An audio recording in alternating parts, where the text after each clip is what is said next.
Halo semuanya, pada kesempatan kali ini saya dan Nicole akan menjelaskan tentang sejarah mata uang dan salah satu cara transaksi di Indonesia. Sebelum rupiah menjadi mata uang Indonesia, rupiah memiliki sejarah yang panjang. Pada zaman kerajaan, mereka menggunakan mata uang yang merupakan uang koin dari logam dan kain, seperti uang mah, uang kampua, dan uang gobok.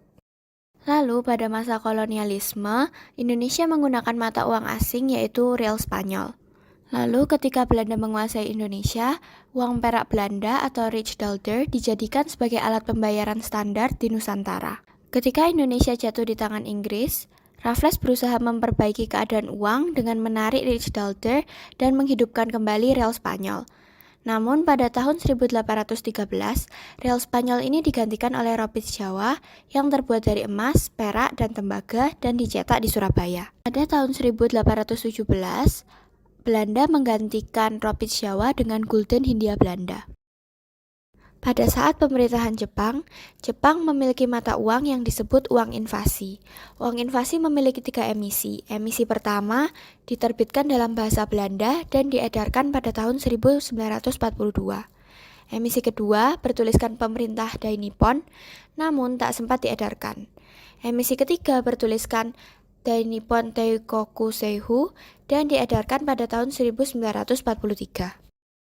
Lalu, saat kemerdekaan Indonesia, mata uang yang beredar di Indonesia adalah rupiah Jepang. Pada saat awal kemerdekaan Indonesia, kondisi moneter negara ini sangat buruk. Diperkirakan ada sekitar 4 miliar rupiah Jepang yang beredar di Pulau Jawa. Pada saat nikah dengan sekutu menduduki kota-kota besar di Indonesia, mereka menguasai bank-bank Jepang dan mengedarkan rupiah Jepang dari bank-bank tersebut. Mereka menggunakan rupiah Jepang untuk membiayai operasi militer mereka. Mereka juga mengedarkan uang nikah dan hal tersebut memperparah kondisi keuangan Indonesia. Untuk mengatasi hal tersebut, pemerintah menerbitkan ORI atau Uang Republik Indonesia yang mulai diedarkan pada Oktober 1946. Namun, karena keadaan yang tidak menentu, peredaran ORI tidak dapat diperhitungkan dan tidak tahu apakah sudah mencukupi kebutuhan. Akhirnya dimunculkan ORIDA atau Uang Republik Daerah yang diedarkan di daerah masing-masing, sehingga lebih mudah untuk dihitung peredarannya. Pada konferensi meja bundar tahun 1949, mereka menyepakati pembentukan Republik Indonesia Serikat atau RIS.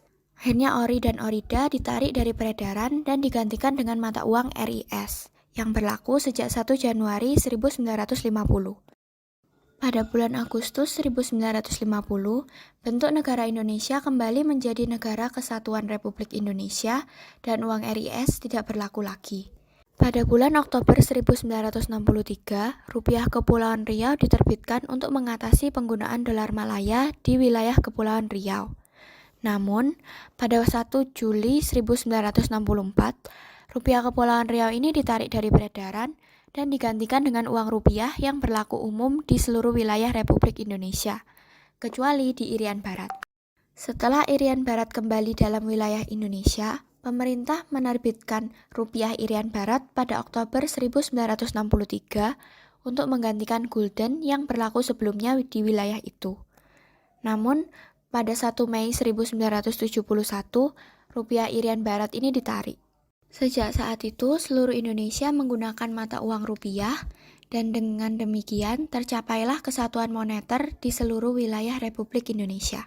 Dalam rupiah terdapat budaya-budaya Indonesia, flora dan fauna Indonesia, dan pahlawan-pahlawan Indonesia, sehingga rupiah melukiskan keindahan Indonesia dan menggambarkan perjuangan Indonesia. Salah satu pembayaran yang berlaku di Indonesia adalah pembayaran dengan uang tunai. Pembayaran tunai adalah pembayaran yang dilakukan dengan menggunakan uang kertas atau uang logam sebagai medium pertukaran. Pembayaran tunai merupakan bentuk pembayaran yang paling tradisional dan telah digunakan selama berabad-abad di berbagai belahan dunia. Kelebihan dari menggunakan uang tunai adalah lebih mudah digunakan. Saat ini, belum semua daerah di Indonesia memiliki infrastruktur yang memadai untuk pembayaran non-tunai. Uang tunai memungkinkan orang untuk melakukan pembayaran tunai dengan cepat dan mudah saat melakukan transaksi beli atau jual. Risiko utang minimal. Alat transaksi tunai membatasi pembelian karena memiliki uang terbatas untuk dibawa-bawa, seperti berbelanja di supermarket atau mall. Dan itu juga mengurangi sikap konsumtif. Pembayaran tunai relatif lebih cepat karena tidak bergantung pada koneksi internet, tidak seperti pembayaran non-tunai. Dengan kelebihan tentu saja ada kekurangan dari penggunaan pembayaran dengan uang tunai. Salah satunya adalah mudah hilang. Saat menyimpan dan menggunakan uang tunai, terutama dalam jumlah besar, ada risiko mudah hilang selama penyimpanan atau perjalanan. Harap membawa uang tunai yang cukup yang dapat disesuaikan untuk memenuhi kebutuhan belanja hari itu. Yang kedua adalah risiko kejahatan. Membawa uang tunai dalam jumlah besar tidak hanya menempatkan orang pada risiko kerugian, tetapi juga risiko tindakan kriminal seperti pencurian dan perampokan. Kurang praktis dan ribet. Jika denominasi yang dipegang kecil, lebih mudah menggunakan uang tunai. Tapi, jika uang yang dipegang sangat banyak, tentu saja diperlukan banyak usaha untuk memakainya dan menghitung ulang.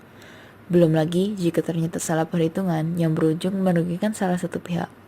Sekian penjelasan kami mengenai sejarah uang rupiah dan pembayaran dengan uang tunai. Semoga bermanfaat dan mohon maaf jika ada kesalahan pada kata-kata kami. Terima kasih.